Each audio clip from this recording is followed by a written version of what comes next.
ये है ताज media group और आप देख रहे हैं ताज न्यूज, आईना सच का।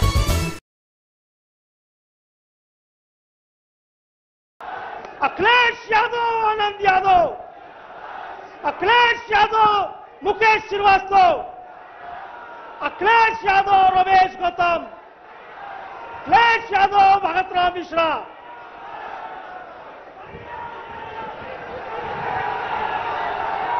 समाजवादी पार्टी के जिला अध्यक्ष रामहर्ष यादव जी, समाजवादी पार्टी के पूर्व मंत्री समाजवादी नेता याशिर साहब, मंच पर उपस्थित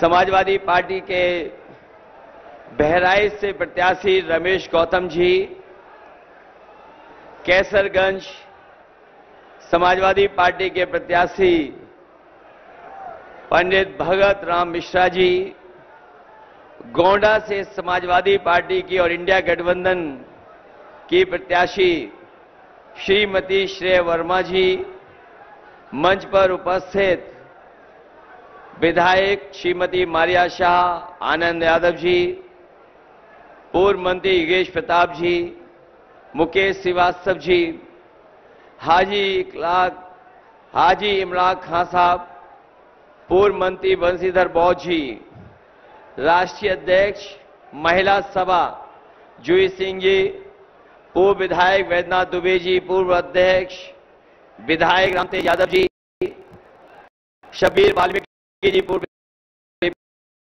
सिंह जी, अब्दुल मनान साहब, जफरुल्लाह खान साहब, अनिल यादव, देवेश मिश्री, लक्ष्मी नारायण, जयंकर सिंह जी, शकील मेघराजी जी से लेकर के धीरू सिंह जी से लेकर के बहुत समाजवादी नेता जो मंच पर उपस्थित हैं, कांग्रेस पार्टी के नेता, संगठन के सभी पदाधिकारी, इंडिया गठबंधन के सहयोगी, आप पार्टी के पदाधिकारी और दूसरे मंच में मैं देख रहा हूं बहुत सारे हमारे समाजवादी जिम्मेदार नेता, जुग्गी से लेकर जुग्गी सिंह जी से लेकर के सभी हमारे कर्मठ, और इधर बाईं तरफ तक जो हमें दिखाई दे रहे हैं सभी समाजवादी साथी, इस चुनावी जनसभा में उपस्थित हमारे आदरणीय बुजुर्ग, किसान भाई, माताएं, बहनें, नौजवान साथी और पत्रकार बंधुओं, मैं सबसे पहले और आसपास के आए बहुत बहुत धन्यवाद और आभार प्रकट करूंगा। जहां हमारा पंडाल में सभी लोग बैठे हैं, पूरा फुल है, वहीं हमें धूप और छाया में भी लोग खड़े दिखाई दे रहे हैं।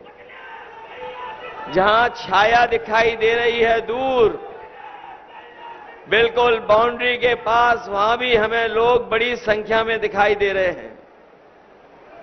समर्थक अभी भी आ रहे हैं, इसलिए मैं कह सकता हूं कि इस बार न केवल बहराइच लोकसभा, गोंडा, कैसरगंज, लखीमपुर, धौरारा, ये सभी की सभी समाजवादी पार्टी और इंडिया गठबंधन के समर्थन से ऐतिहासिक वोटों से जीतने जा रही हैं। ये चुनाव जहां पहले था, पहला चरण, दूसरा और अभी तीसरा चरण का कुछ ही दिन पहले वोट डाला गया है। तीसरे चरण इस तरीके से पहले दूसरे चरण में भारतीय जनता पार्टी पीछे छूट गई थी। तीसरे चरण के आते आते भारतीय जनता पार्टी का बैलेंस डगमगा गया है और ये तो चौथे चरण का चुनाव है, बिल्कुल बीच का चुनाव है। 3 चरण खत्म हो चुके हैं, चौथा चरण बिल्कुल आपका है और इसके बाद 3 चरण बचे हैं और हमें भरोसा है कि इस बार जो वोट पड़ेगा चौथे और 5वें चरण का, भारतीय जनता पार्टी का पूरा बैलेंस डगमगा जाएगा।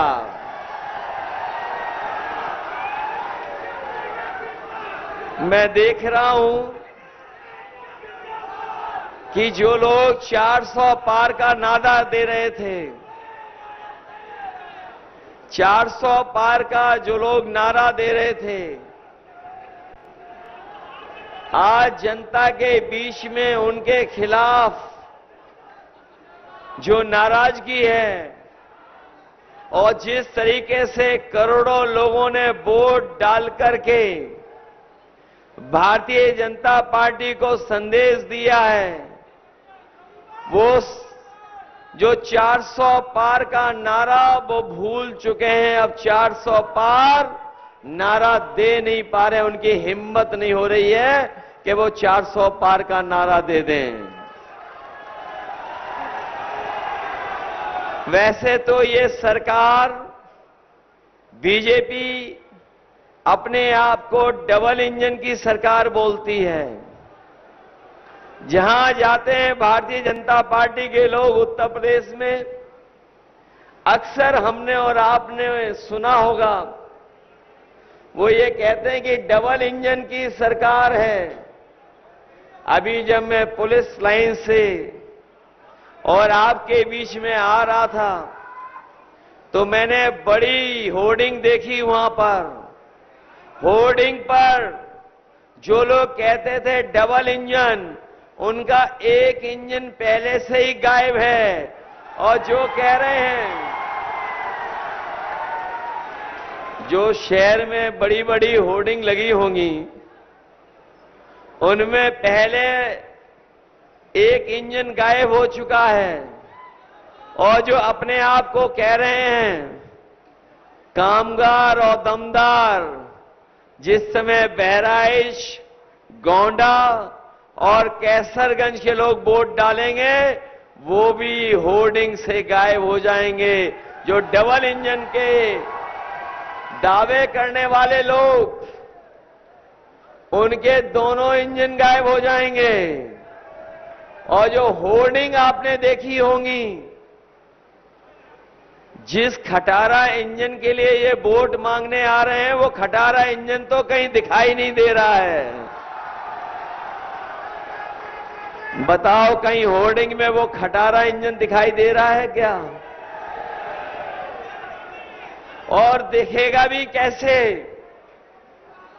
क्योंकि भारतीय जनता पार्टी ब्रह्मांड की सबसे झूठी पार्टी है,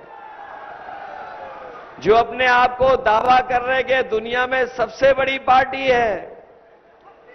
अगर उनके 10 साल का कार्यकाल देखोगे तो वो ब्रह्मांड की सबसे झूठी पार्टी है। और अब तक जितनी बातें उन्होंने कही हैं, उनकी हर बात झूठी निकली और उनका हर वादा झूठा निकला। जिन्होंने कहा कि किसानों की आय दोगुनी हो जाएगी, हमारे किसान भाई भी आए होंगे, उनके परिवार के सदस्य लोग भी हैं, नौजवान उनके परिवार के हैं। बताओ, किसानों की कहीं आय दोगुनी हो गई हो तो बता दो।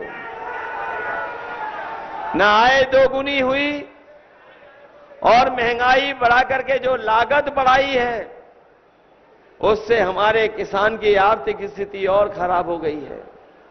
जिस समय सरकार को आगे आकर के मदद करनी चाहिए, उस समय सरकार ने किसानों को बाजार के ऊपर छोड़ दिया है।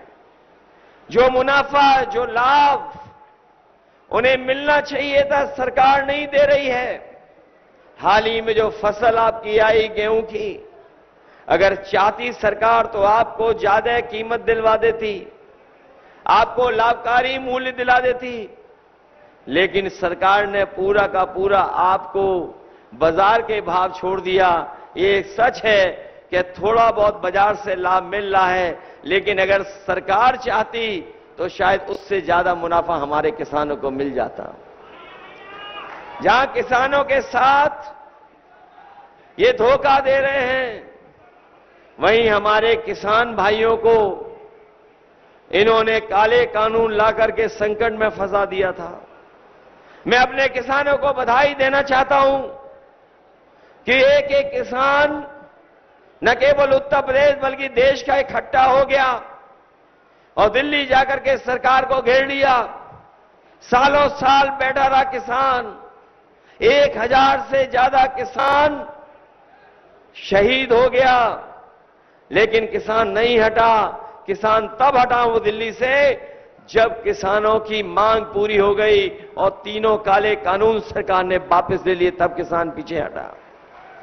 ये सरकार के साथ अन्याय करते रहे, दीवारें बनवा दी, आरसीसी की बोर्डर लगवा दिए, कीलें लगवा दी।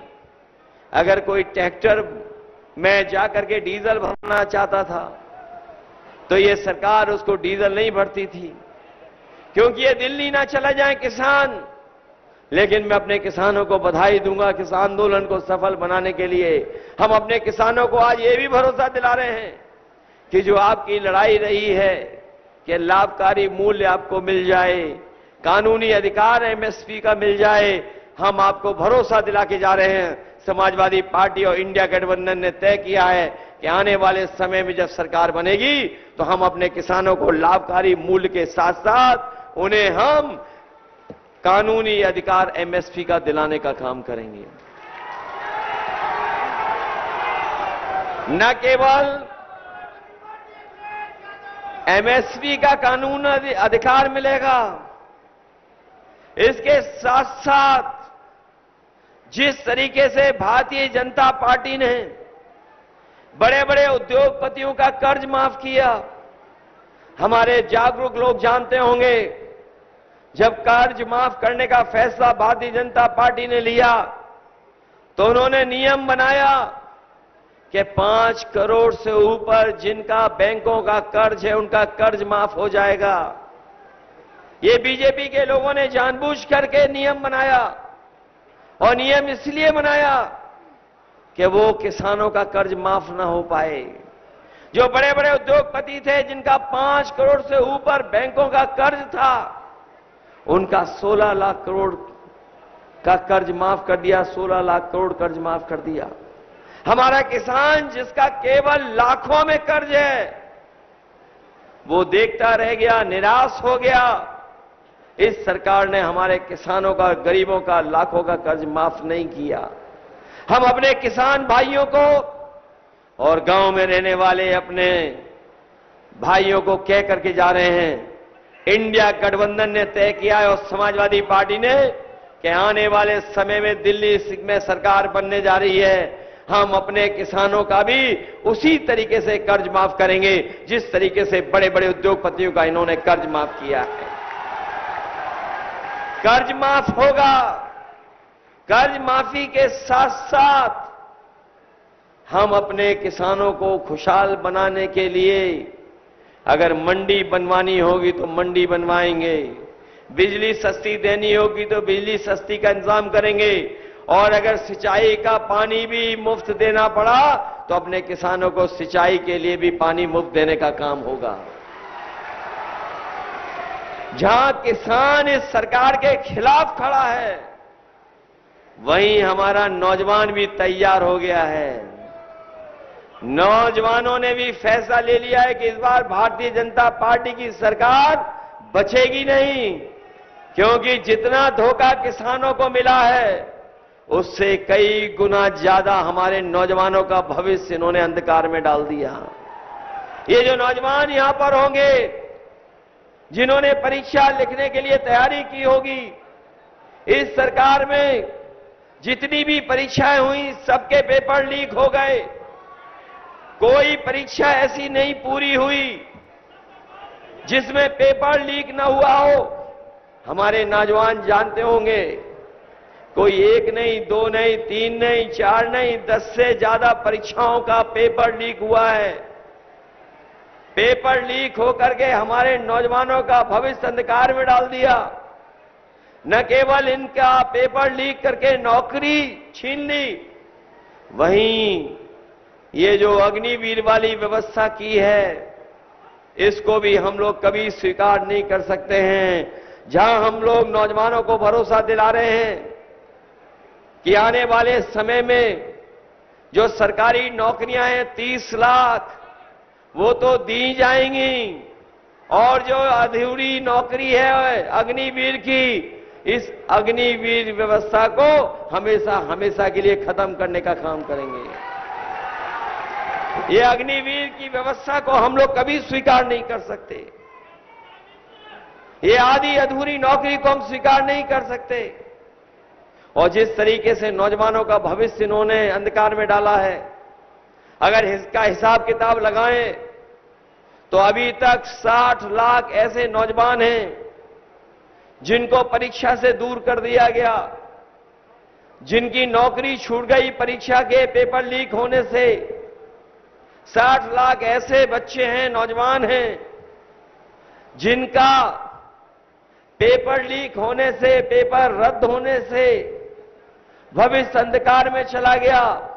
अगर 60 लाख नौजवानों के बच्चों के अगर हम परिवार को जोड़ लें और केवल मां बाप को जोड़ें तो उसका हिसाब किताब लगा लेंगे अगर आप, तो 60 लाख गुणा 3 लगभग 1 करोड़ 80 लाख, और यही 1 करोड़ 80 लाख लोग अगर 80 लोकसभाओं से भाग दे देंगे तो लगभग 2,25,000 वोट हर विधानसभा में इनका कम हो गया। और यही 2,25,000 वोट भारतीय जनता पार्टी को हटाने का काम कर रहा है। मैंने कई मौकों पर कहा कि अभी तो ये अग्निवीर 4 साल की नौकरी हो गई है। हम अपने खाकी पहने वाले कभी कभी पुलिस के लोगों को भी देखता हूं, हालांकि ये व्यवस्था और सुरक्षा में हमेशा लगे रहते हैं, लेकिन मैं इनको भी सावधान करना चाहता हूं कि बीजेपी की सरकार अगर आ गई तो अभी तो फौज की नौकरी 4 साल की है, कहीं ऐसा ना हो हमारे खाकी पहनने वाले भाइयों की भी नौकरी ये 3 साल की कर दें। जब ये बात मैं कहता हूं तो पत्रकार साथी मुझसे सवाल पूछते हैं कि ये कैसे हो सकता है, कैसे संभव है। मैं उनसे पूछता हूं कि बताओ आप, क्या बीजेपी के फैसलों के बारे में आपको पता था? क्या आपको ये जानकारी थी कि एक दिन आएगा हवाई जहाज और हवाई अड्डे बिक जाएंगे? किसी को जानकारी नहीं थी। क्या किसी को ये जानकारी थी कि बंदरगाह बिक जाएंगे? क्या किसी को जानकारी थी कि सरकारी संस्थाएं, जो बड़ी बड़ी सरकारी संस्थाएं वो सरकार बेच देगी? क्या किसी को पता था कि ट्रेनें बिकने लगेंगी, रेलवे स्टेशन बिकने लगेंगे, टेलीफोन की कंपनियां बिक जाएंगी? अगर आपको ये नहीं पता था तो आपको ये भी नहीं पता था कि आधी रात को भारतीय जनता पार्टी के लोग तय करेंगे और आपके और हमारे सब नोट बंद करवा देंगे। क्या आपको पता था? अगर नहीं पता था तो याद रखना, जिस तरीके से अग्निवीर की 4 साल की नौकरी हुई है, ये सरकारी नौकरियां जो हुई हैं ये सब आउटसोर्स कर देंगे, सब प्राइवेट हाथों में चले जाएंगे। और अगर प्राइवेट हाथों में चली जाएंगी तो बताओ हमारा और आपका संविधान से दिया हुआ आरक्षण को ये छीन रहे हैं कि नहीं छीन रहे हैं? जो हमारा संविधान बाबा साहब भीमराव अम्बेडकर जी ने दिया है, उस संविधान के तहत हमें अधिकार मिलता है, न्याय मिलता है, उसी के तहत हमें आगे बढ़ने का मौका मिलता है, बराबरी का मौका मिलता है। बताओ ये सरकार संविधान को बदलना चाहती है कि नहीं बदलना चाहती है? मैं अपने साथियों को भरोसा दिला रहा हूं, बीजेपी के लोग कितनी भी कोशिश कर लें, चाहे वो 400 पार का नारा लगा लें, लेकिन हम समाजवादी लोग और इंडिया गठबंधन के लोग जो संविधान बदलना चाहते हैं, उन सबको बदल करके हम लोग उनका उत्तर प्रदेश से सफाया करने का काम करेंगे।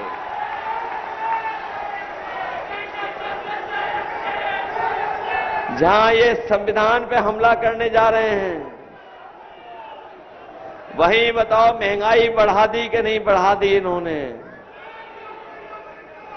आज महंगाई कहां पहुंच गई है? आज हर चीज महंगी हो गई कि नहीं हो गई? और ये हमारे नौजवान तो ज्यादा महसूस करते होंगे, जिन्होंने कभी मोटरसाइकिल 5 साल 10 साल पहले खरीदी होगी।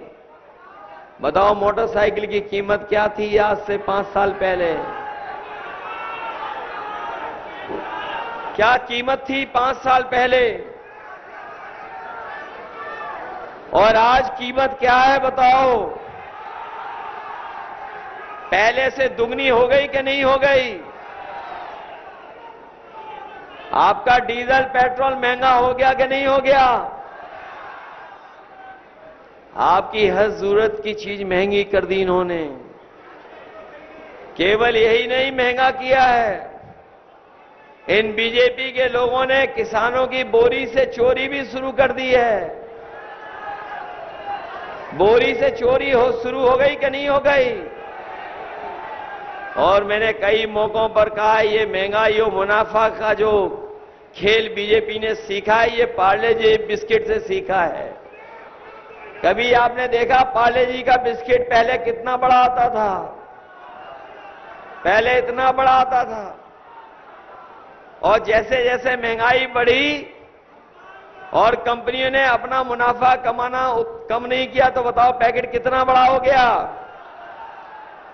आज पैकेट कितने बिस्किट का आ रहा है? ये बीजेपी वाले आ गए, वो सही कह रहे हैं, लाल शर्ट पहने हुए पीछे नौजवान। कितने का पैकेट आ रहा है आजकल? कितने बिस्किट हैं? देखो ये इतना छोटा नौजवान भी जानता है। मैं इसको बताना चाहता हूं, बीजेपी वाले आ गए तो 1 बिस्किट का पैकेट आपको मिलेगा। बताओ आपकी बोरी से चोरी 5 किलो पहले की कि नहीं की? और फिर 5 किलो की चोरी हो गई कि नहीं हो गई? ये बीजेपी वाले आ गए तो हमारे किसान भाइयों को अपनी खाद भी पाउच में खरीद करके खेत में डालना पड़ेगा। भाई सावधान हो कि नहीं सावधान हो आप? आपको सावधान रह करके बहुत समझदारी से फैसला लेना होगा, क्योंकि बीजेपी के लोग आजकल घबराए हुए हैं, और इतने घबराए हुए हैं कि वो अपने लोगों पर ही हमला करने लगे हैं। कल का भाषण सुना होगा आपने प्रधान सांसद जी का। अभी तक तो हमें, आपको और सबको बुरा वाला कहते थे, लेकिन बताओ आज अपने पे ही हमला कर रहे हैं कि नहीं कर रहे हैं अपनों पर?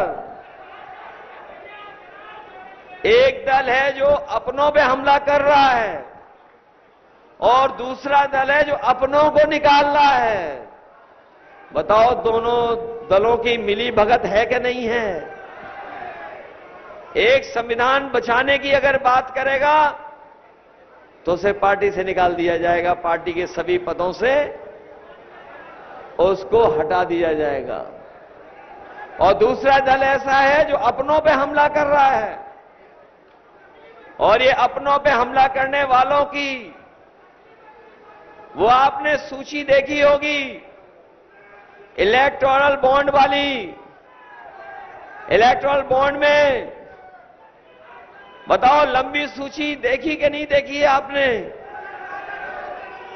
वो जो चंदा दिया गया है वो चंदा नहीं है, वो ईडी सीबीआई इनकम टैक्स को दिखा करके चंदा और पैसा वसूली की है। बताओ पैसा वसूली की कि नहीं की? और जब कोई इनसे अगर इलेक्टोरल बॉन्ड के बारे में पूछे तो भारतीय जनता पार्टी का बैंड बज जाता है। उनको बताने को कुछ नहीं है। और याद रखना, जिन जिन से इन्होंने इलेक्टोरल बॉन्ड लिए हैं वही बाजार से मुनाफा कमा रहे हैं, क्योंकि वो मुनाफा कमा रहे इसी वजह से महंगाई है। ये जो दवाइयां आपकी सस्ती थी, आज दवाइयां महंगी हो गई। कुछ दवाई महंगी हो गई और बाजार में कुछ सामान छोटा हो गया। जो कभी बड़ा बिकता था उसी पैसे में, उसी लागत में वो सामान बाजार में छोटा हो गया, क्योंकि उन्होंने अपना मुनाफा कमाना छोड़ा नहीं। जब वो मुनाफा ज्यादा कमा रहे, उसी की वजह से महंगाई है। और बीजेपी के लोग तो हर जगह नकल कर रहे हैं समाजवादियों की। याद होगा हमारे बहराइच के लोगों को, आसपास के लोगों को, कि समाजवादी पार्टी ने कभी अपने नौजवानों के भविष्य को बेहतर बनाने के लिए और पढ़ाई में मदद के लिए लैपटॉप दिया था। और जब नौजवान चलाते थे तो उसमें हमारी और नेताजी की तस्वीर दिखती थी। जो लैपटॉप हम लोगों ने इतना बड़ा दिया, बीजेपी ने छोटा करके कितना दे दिया? हम लोगों ने बढ़ा दिया। और लखनऊ वाले जो हमारे मुख्यमंत्री जी, उन्होंने कितना छोटा दिया। और इतना रद्दी दिया है कि अगर उस पर उंगली घिसते रहो तब भी नहीं चलता है। बताओ खराब वाला दिया कि नहीं दिया? और याद होगा हमारे गरीबों को जब राशन दे रही थी चुनाव के समय ये सरकार, तो राशन में क्या क्या मिल रहा था? चना दे रहे थे, नमक दे रहे थे, दाल दे रहे थे, रिफाइंड तेल भी दे रहे थे। बताओ हमारे गरीब और भाई बहन और नौजवान साथियों, आजकल क्या मिल रहा है राशन में? राशन में क्या दे रहे हैं आजकल? ये कोई बहुत पौष्टिक चीज दे रहे हैं क्या? ये जो बाजरा दे रहे हैं क्या बहुत पौष्टिक है क्या? इसलिए अपने गरीबों को हम कह करके जा रहे हैं, भाई बहनों को, जो राशन मिल रहा है उसकी मात्रा बढ़ाएंगे। मात्रा बढ़ा करके गुणवत्ता को अच्छा करेंगे, गुणवत्ता का देंगे राशन, उसकी क्वालिटी अच्छी करेंगे। और क्वालिटी अच्छी के साथ साथ जिस तरह संपन्न लोग, बड़े बड़े लोग शहरों में पैकेट का आटा ले रहे हैं, जो कभी कभी पौष्टिक भी है, अपने गरीबों का स्वास्थ्य बेहतर हो, अपने गरीबों का, उनके बच्चों का भी स्वास्थ्य बेहतर हो, उसके लिए समाजवादी पार्टी ने तय किया है कि राशन की गुणवत्ता भी बेहतर करेंगे। और जिस तरीके से पैकेट बाजार में आटा मिलता है पौष्टिक पैकेट का आटा देते हुए हम लोग अपने तमाम गरीबों को डाटा फ्री भी देने का काम करेंगे। क्योंकि जितना जरूरी पौष्टिक भोजन है, उतना ही आज के समय पर डाटा जरूरी है। जो बड़े बड़े कंपनियां आई थी शुरू में बाजार में, उन्होंने डाटा फ्री दिया था और डाटा फ्री देकर के बाजार पे कब्जा कर लिया। आज बताओ डाटा के नाम पर आपसे पैसा वसूला जा रहा है। इसलिए आटा के साथ साथ डाटा भी फ्री देने का काम करेंगे। हमारे भाइयों को याद होगा, ये सरकार ढूंढ ढूंढ करके वैक्सीन लगवा रही थी, कोई नहीं बचा जिसको वैक्सीन के साथ साथ अलग से एक डोज और न लगवा दिया हो सरकार ने। बहुत से कम लोग होंगे हमारे जैसे जिन्होंने वैक्सीन नहीं लगवाई। बताओ जिन्होंने वैक्सीन लगवाई और जिन्हें जानकारी हो गई है कि अब तो वैक्सीन लगाने वालों की दिल की बीमारी हो रही है, वो सर्टिफिकेट देख करके क्या सोच रहे होंगे? सोचिए आप। जिन पर जो वैक्सीन लगवाई, अब तो वैक्सीन कंपनी वैक्सीन बाजार से वापस ले रही है। बताओ जो वैक्सीन लग गई है वो वापस कैसे आएगी? कोई तरीका है जो आ जाएगी? और जो दावा करते थे उन्होंने अपनी फोटो भी हटा ली धीरे से। फोटो ही नहीं हटाई, हमारे जागरूक लोग जानते होंगे उन वैक्सीन कंपनियों से इन्होंने पैसा भी वसूला था। बताओ पैसा वसूला कि नहीं वसूला? और हमारे गरीबों की जान खतरे में डाल दी। इसलिए सावधान है कि नहीं है आप लोग? इसलिए आपसे हम विशेष अपील करने आए हैं। इस सरकार ने केवल धोखा दिया है, झूठ बोल करके सरकार बनाई है। इन्होंने इलेक्टोरल बॉन्ड के नाम पर लूट की है, महंगाई बढ़ा करके लूट की है। और चाहे वो हमारे शिक्षा मित्र हों, चाहे हमारे ब्लॉक लेवल फैसिलिटेटर हों, और चाहे 69,000 वाले हमारे नौजवान हैं जो आरक्षण को लेकर के धरना प्रदर्शन करते रहे हों, चाहे पुलिस भर्ती वाले हों, चाहे शिक्षक हों, चाहे हमारे नौजवान वो जो परीक्षा रद्द होने से जिनका भविष्य अंधकार में चला गया।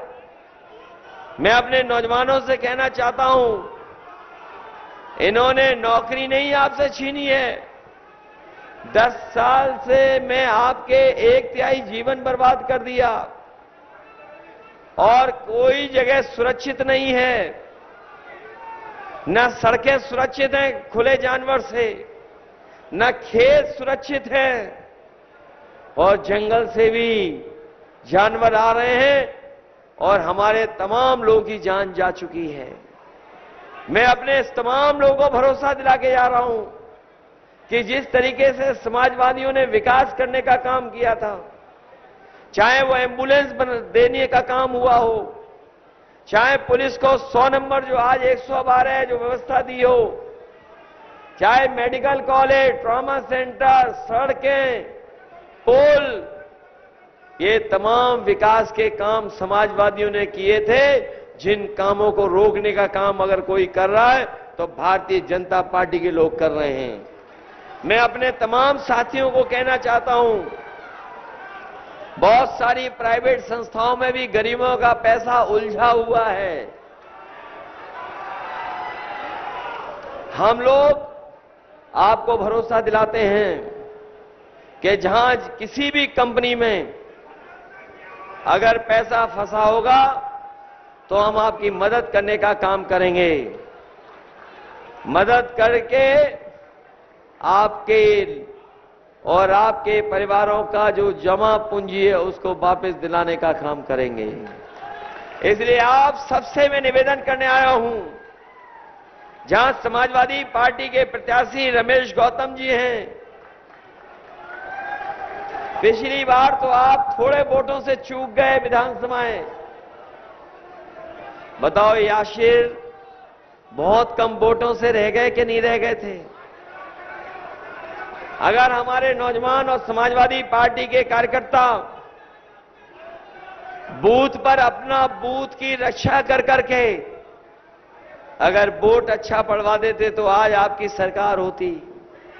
इसलिए अपने समाजवादियों साथियों से कह रहे हैं, ये चुनाव हमारे आपके भविष्य का तो है ही है, लेकिन आने वाली पीढ़ी के भविष्य का भी चुनाव है।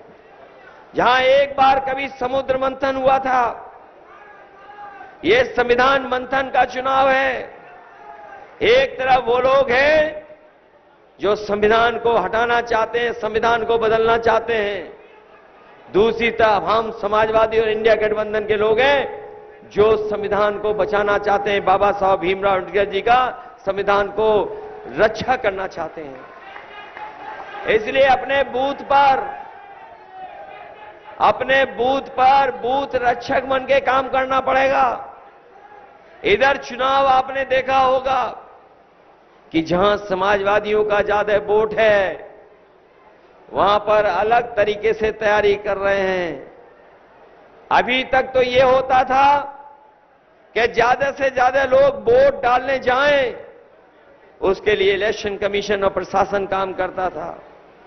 लेकिन इधर हम लोगों ने देखा है कि जब से भारतीय जनता पार्टी को जनता हरा रही है, प्रशासन और तमाम संस्थाएं ये प्रयास कर रही हैं कि ये वोट बूथ तक ना पहुंच पाए। इसलिए बहराइच के लोगों से मैं कहना चाहता हूं कि जहां हमारा कार्यकर्ता बूथ का रक्षक बन के काम करेगा, कहीं ऐसा तो नहीं आप वोट डालने से घबरा जाओगे। वोट डालने से तो नहीं घबराओगे। आपको कोई भी रास्ता बनाना पड़े, बूथ तक जाओगे कि नहीं जाओगे?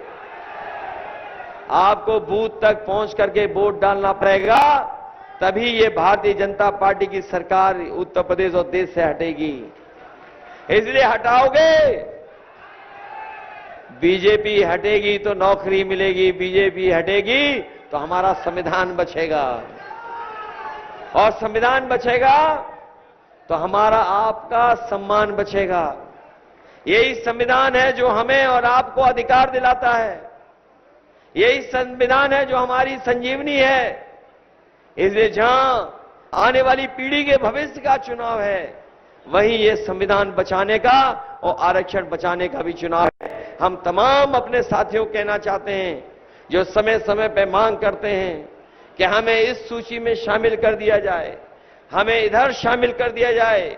हम अपने सभी लोग कह के जा रहे हैं, समाजवादी पार्टी और इंडिया गठबंधन ये मानती है कि जाति जनगणना हो और जनगणना के साथ साथ आबादी के हिसाब से सभी को हक और सम्मान मिल जाए, उस दिशा में हम लोग काम करेंगे। इन्हीं शब्दों के साथ हम अपनी पार्टी के तीनों प्रत्याशी रमेश गौतम जी जो बहराइच से लड़ रहे हैं, उनकी मदद करने का काम करना। दूसरे हमारे प्रत्याशी पंडित भगत राम मिश्रा जी हैं जो कैसरगंज से चुनाव लड़ रहे हैं। ये कैसरगंज का चुनाव न केवल देश दुनिया देख रही है, ये कैसरगंज का चुनाव पूरी दुनिया देख रही है। बताओ, हमारे समाजवादी पार्टी के प्रत्याशी पंडित भगत राम मिश्रा जी की मदद करना। वहीं गोंडा से समाजवादी पार्टी की प्रत्याशी श्रेया वर्मा जी लड़ रही हैं। जहां आप इन दोनों की मदद कर रहे हैं, वहीं आप लोग गोंडा से श्रेया वर्मा जी को भी अच्छे वोटों से जिताने का काम करना। यही निवेदन, यही अपील मैं आप सबसे करने आया हूं। मुझे पूरा भरोसा है कि आप सब लोग मिलकर के हमारी मदद करेंगे और ऐतिहासिक वोट देकर के ऐतिहासिक परिणाम देंगे। जो हवा चल रही है बदलाव की, उस बदलाव को लाने का काम करेंगे। ये दिल्ली वाले वो लोग हैं जो संविधान और हमारे अधिकारों को छीनना चाहते हैं। इन लोगों को हटा करके संविधान और अपने अधिकारों की रक्षा करना। बहुत बहुत धन्यवाद और बहुत बहुत बधाई देता हूं मैं आपको।